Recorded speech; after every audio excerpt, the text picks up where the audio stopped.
कांगलेपाक लोइना सिलोन अपुनबा मरुप लिंखतखिबगी कुनमरी रक्सुबा मपोक कुमोन की थौरम पांगथोखरे अमदी चाही खुदिंगी पीदुना लाकपा लोइना सिलोन मना इंग्लिश सिंगनी कुन मंगा लमदम असिगी अईबा अईबी मिओई मंगा द पीदुना इकाई खुमनबसु उखरे मणिपुर प्रेस क्लब की लोकटाक हॉलदा पांगथोखिबा मपोक कुमोन की थौरम अदुदा जवाहरलाल नेहरू मणिपुर डांस एकेडमी की डायरेक्टर पुखरमबम बिलास KLAM के याइटोनबा गांगोम नरेंद्रजीत अमदी अमिक बिष्णुपुर सेंटर के प्रेसिडेंट डॉक्टर थिंगबाइजम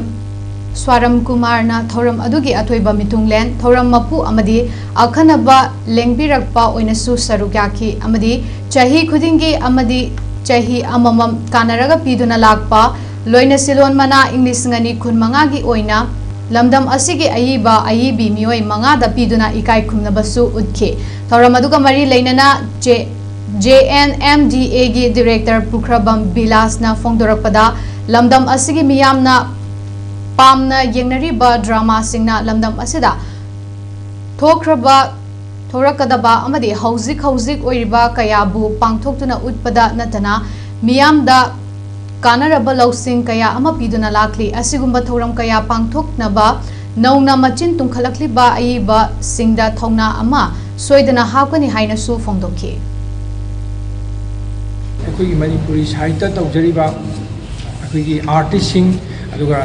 राइटर सिंग द यामना पुनिंग थौगटपा अदुगा मणिपुरी खोली रोलदा साउना कानबा पीबा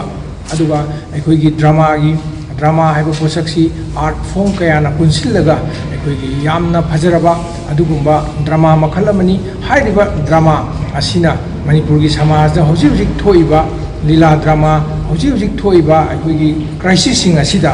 अखोई मसिबु अथुबा मतमदा अखोइना लीला ड्रामा दा उथोकांदा अखोइना समाजबु अचुंबा लंबीदा पोरकपा याबा अदुगुम्बा सुगुम्बा फजखरबा आर्ट फॉर्म असिदा अखोई सुगुम्बा इंस्टीट्यूशन असिना अखोई मना पीदना सेल की मना साइटेशन लेंयान क्या पीदना इकाई खुमनबा हाइबसे अदुकी मतिक अखोई साउथोक्सै।